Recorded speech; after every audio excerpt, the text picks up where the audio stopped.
എല്ലാവർക്കും സ്വാഗതം.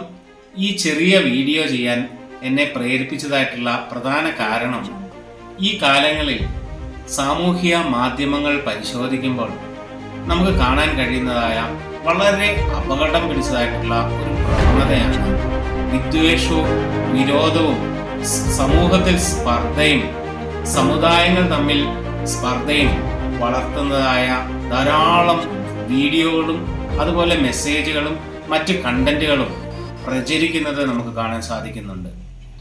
എന്താണ് ഇതിൻ്റെയൊക്കെ പ്രധാന കാരണം? ഏതൊക്കെയോ വ്യക്തികൾ ചില പൊളിറ്റിക്കൽ ആയിട്ടുള്ള റീസൺസ് കൊണ്ട്, അല്ലെങ്കിൽ രാഷ്ട്രീയപരമായിട്ടുള്ള ചില ഉദ്ദേശങ്ങൾ സാധിപ്പിച്ചെടുക്കുവാൻ വേണ്ടി നടത്തുന്നതായിട്ടുള്ള ഒരു പ്രയത്നത്തിൻ്റെ ഫലമായിട്ടാണ് ഈ വീഡിയോകളെല്ലാം ഉൽപ്പാദിപ്പിക്കപ്പെടുന്നത്.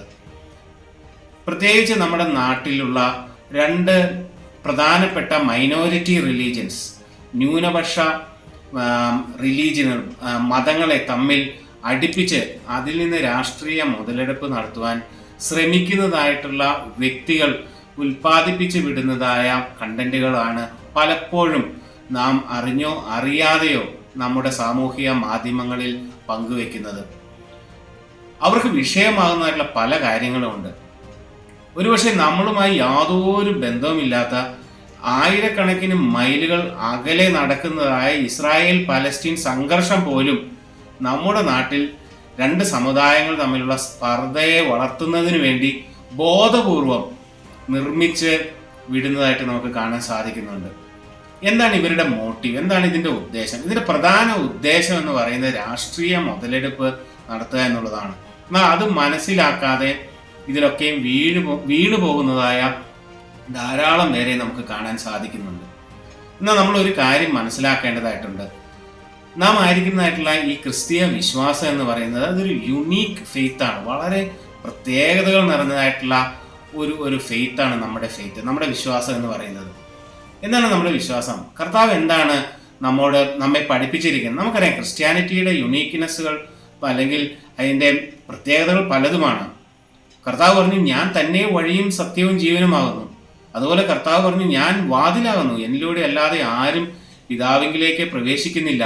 അതുപോലെ തന്നെയുള്ള മറ്റൊരു യുണീക്ക്നെസ് ആണ് കർത്താവ് പറഞ്ഞിട്ടുള്ള മറ്റൊരു വലിയ പ്രത്യേകതയാണ്. ക്രിസ്തീയ വിശ്വാസത്തിന്റെ മറ്റൊരു വലിയ പ്രത്യേകതയാണ് നിന്നെ പോലെ തന്നെ നിന്റെ അയൽക്കാരനെ സ്നേഹിക്കുക, അതുപോലെ നിന്റെ ശത്രുക്കളെ സ്നേഹിക്കുക, നിന്നെ ഉപദ്രവിക്കുന്നവർക്ക് വേണ്ടി നീ പ്രാർത്ഥിക്കുക.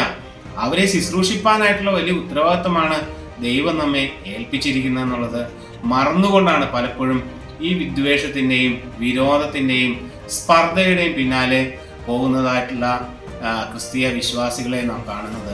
നമ്മളൊരു കാര്യം മനസ്സിലാക്കണം, വിദ്വേഷവും വിരോധവും പരത്തുന്നതായിട്ടുള്ള ഒരു കണ്ടന്റും ദൈവഹിതത്തിനനുസരിച്ചുള്ള ഒന്നല്ല. കാരണം ദൈവം സ്നേഹമാണ്. God is love. ദൈവം സ്നേഹമാണ്. സ്നേഹിക്കാൻ പഠിപ്പിച്ചതായിട്ടുള്ള ഒരു ദൈവത്തിന് ഒരിക്കലും വിദ്വേഷം പരത്തുന്നതായിട്ടുള്ള ഒരു കണ്ടന്റ് ദൈവമക്കൾ എന്ന് അവകാശപ്പെടുന്നവർ പ്രചരിപ്പിക്കാനോ അതിൽ വിശ്വസിക്കാനോ അത് മനസ്സിലാക്കി അതിനനുസരിച്ച് വിരോധവും വിദ്വേഷവും ഉള്ളിൽ കൊണ്ടു നടക്കുവാനും നമ്മുടെ സ്വന്തം അയൽക്കാരനെ, നമ്മോടൊപ്പം പ്രവർത്തിക്കുന്നവനെ ശത്രുവായി കണ്ട് അവനെ മാറ്റി നിർത്തുവാനും അവനോട് അകൽച്ച കാണിക്കുവാനും പ്രകടിപ്പിക്കുവാനും ദൈവം നമ്മെപ്പറ്റി ഒരിക്കലും ആഗ്രഹിക്കുന്നില്ല. അതുകൊണ്ട് ഇങ്ങനെയുള്ള കണ്ടന്റുകൾ വിശ്വസിക്കുകയോ പ്രചരിപ്പിക്കുകയോ ചെയ്യുന്നതായിട്ടുള്ള എല്ലാവരോടും പറയാനായിട്ടുള്ള ഒരേ ഒരു കാര്യം, ഇതൊന്നും ദൈവത്തിൽ നിന്ന് ഉണ്ടാകുന്ന ഒന്നല്ല. മറ്റുള്ളവരെ സ്നേഹിപ്പാനും കരുതുവാനും മറ്റുള്ളവർക്ക് വേണ്ടി പ്രാർത്ഥിപ്പാനും അവരെ ശുശ്രൂഷിപ്പാനും ദൈവം നമ്മെ ആക്കിയിരിക്കുമ്പോൾ ആ ദൈവത്തിൻ്റെതായിട്ടുള്ള സ്നേഹം മറ്റുള്ളവരെ കാണിച്ചുകൊണ്ട് മുന്നോട്ട് പോകാൻ ദൈവം നമ്മെ സഹായിക്കട്ടെ.